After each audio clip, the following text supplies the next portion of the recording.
다시 해보라고. 진짜 오래돼 보인다. 분리장벽에 그림을 많이 그리느라 이게 다른 벽들에도 이렇게 그림을 많이 그려놓는 것 같더라고.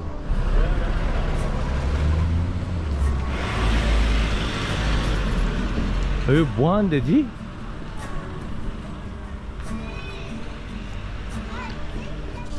Hello. Hi. Hello. Excuse me. Hello. Can I visit here? Yeah, of course, I will. So, this is the youth center. Youth center. Yeah, it's for the community in this camp. It was established in 1966.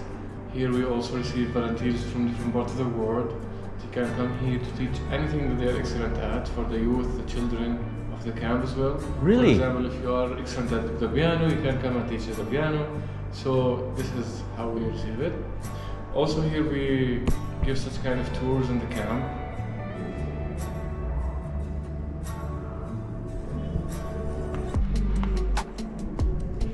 May I ask you about the volunteer class for kids? You just can come here. If you don't have, for example, a place to stay in, they will provide you a place to stay in, like maybe in the camp, Yes. to live with a family as well. Oh.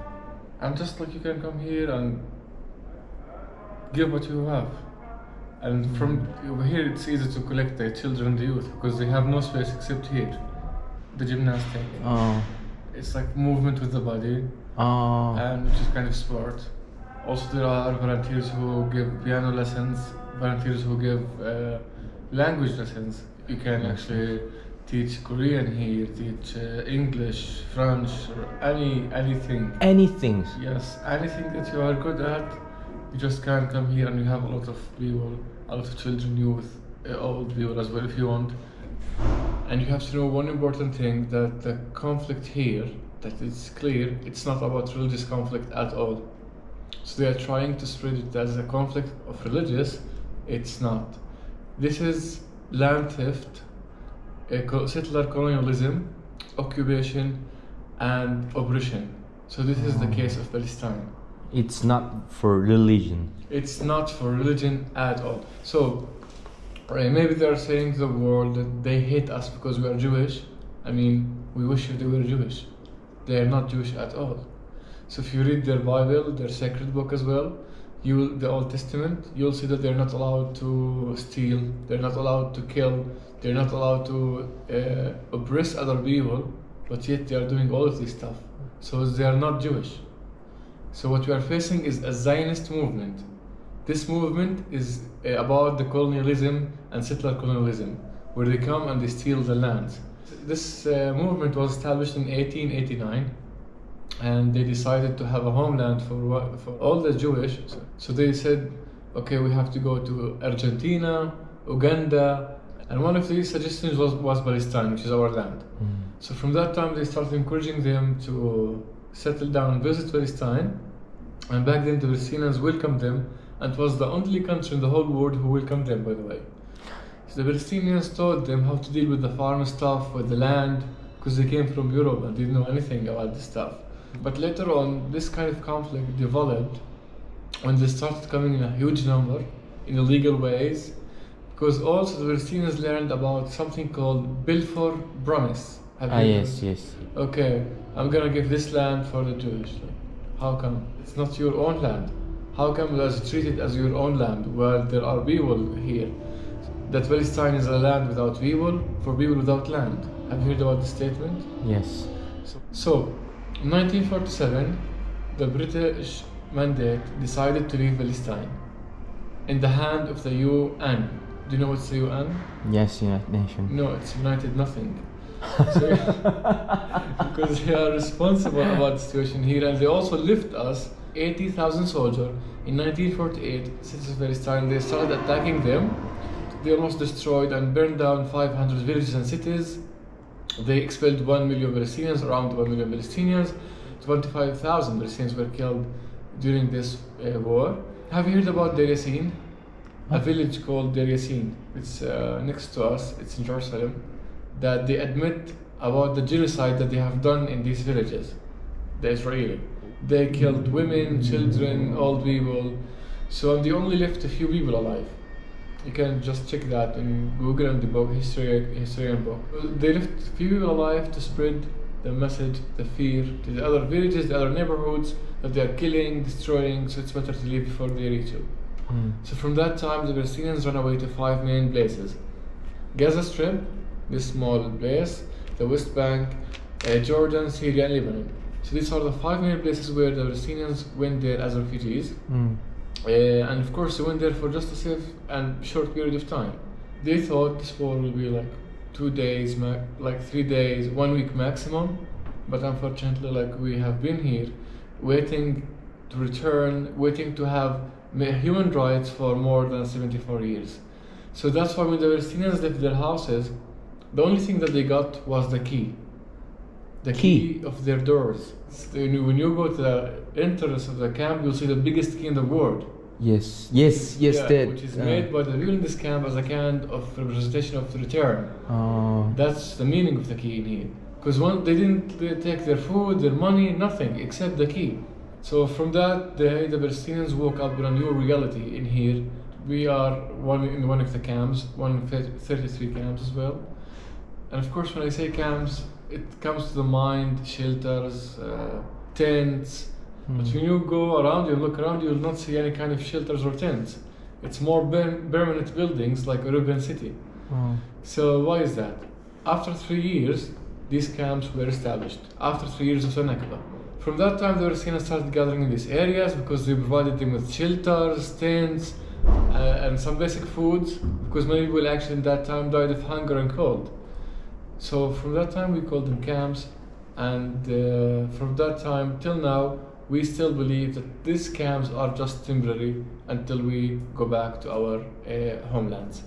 So this camp is called Aida. Aida, we call it after a Christian woman who used to have a coffee shop next to us.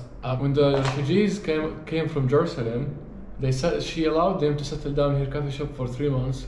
She fed them for 3 months, a lot of refugees. She let them also, sleep in her coffee shop as well. They asked from the United Nations to call this camp Aida after her name as a kind of thanks for what she has done for us. And Aida means 2 things in Arabic: the act of kindness and also to return. So that's why it fits our situation here in the camp. Now I'll take a very quick tour in the camp, and if you have any question also don't hesitate to ask. Yeah, okay, thank you. Thank you for explanation. Okay. I can let you go to this trip. Okay. Here's lots of drawing on the walls. Drawings, yeah, it's like it's kind of sending messages, as you can see here. So these are the 3 monkeys that are responsible about the situation here. I can't see, I can't hear, and I can't speak, which are the USA, the United Nations, and the British government. So as you can see in the USA always provides Israel annually $1 billion for the military purposes. They also know that they use the card of right of veto. Any decision that's good for the Palestinians and a good solution for us, they use this card and reject these kind of solutions. Like, why? Because they actually are benefit in having Israel in the Middle East. Also, you can say about the International Court of Justice, they said that this separation wall is illegal and must be dismantled. That was in 2004. We are now in 2022. The word is still exists. Exactly. We go to the roof, we see the illegal settlement behind this wall. They said it's illegal and must be dismantled. But of course now it's the biggest settlement in Bethlehem. Really? Yes. That one? Yeah. So these things, beside the military purposes, it has psychological purposes. It's kind of affecting our mentality. Because we are always feeling that we are watched all the time. Yes. Actually, this is the watching tower, the only watching tower that doesn't work in whole Palestine. There is no one inside this watching tower. We spoke with them, but not verbally. By burning down this watching tower, as you can see. This is how we spoke with them. And because they used to actually bother everyone who passed from the street, they used to shoot randomly tear gas, bullets. You can see the bullets hole, but like now they are fixed on the walls, which is crazy. And imagine also that you are inside your home and your enemy is always looking at you, holding his gun. There was a child who was only 16 years old. His name is Ali. We call him Ali Jidar, which means the wall Ali. Why is that? Because he made a ladder by himself. He climbed over this watching tower and he put the Palestinian flag over it as a kind of victory. Anything happened to him? Of course, he was in the prison for, he got in the prison for 6 years. Oh. Just for putting this flag over this watching tower. So do you know Layla Khalid? No. Who is he? So Layla Khalid, she is one of the iconic resistance in Palestine. In the name of love, she did a crazy thing.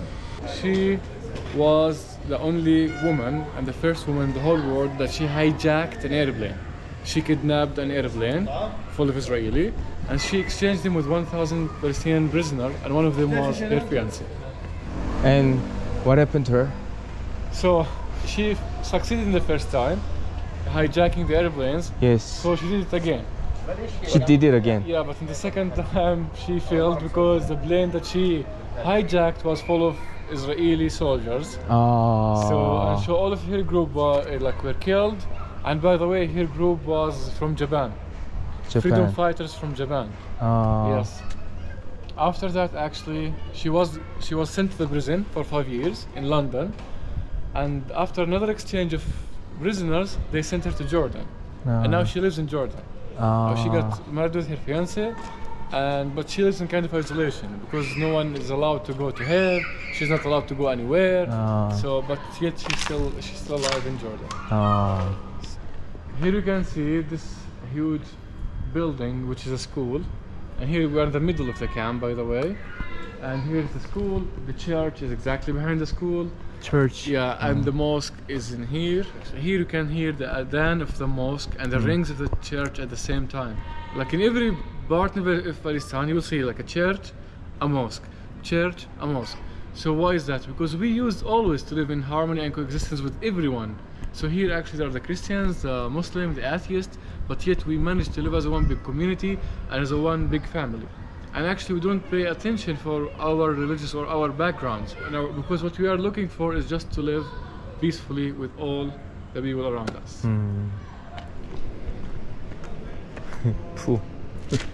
So this one, do you know? Yes. The meaning of this one, like, you know, it's forbidden in China. Yeah, I know. That's why we have it here. We are here against every country. No, we are not. This is the first shelter that was provided for the Palestinians, where it's like provided for the Palestinians after the tents. So after the second war that happened here in 1967, the Palestinians started demolishing this kind of shelters and to build the buildings that you can see around you. Can I see? From here, from this. Yeah.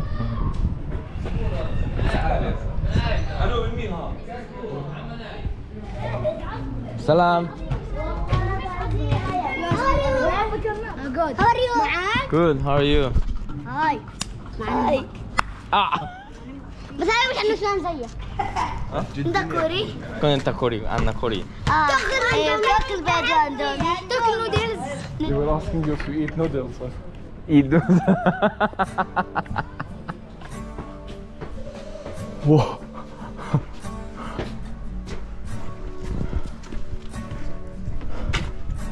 This is legal settlement according to the United Nations. And here is the all this place. From this house, This house? yeah, to that house over there. To there. There are 7,000 Palestinians living. 7,000 Palestinian. If you know where you are, you're in a Palestinian area. Just look at the roofs. Look at the roof. If you see the water tanks, Yes. it means that you are in a Palestinian area. But if you look there in the other settlement, if you see no tanks, it means you are in the Israeli area. Because they have the water 24 hours, while we have it only once per month. That's why we have all of these water tanks to save the water and then for surviving. Thank you, bro. Thank you. Hope to see you again. Nice. 여기를 의도적으로 오려고 한 건 아니었는데 이 벽 따라 걷다 보니까 70년 된 난민 캠프를 한번 와봤고요. 아까 그 설명해준 친구도 사실은 여기 출신이라고 하더라고요.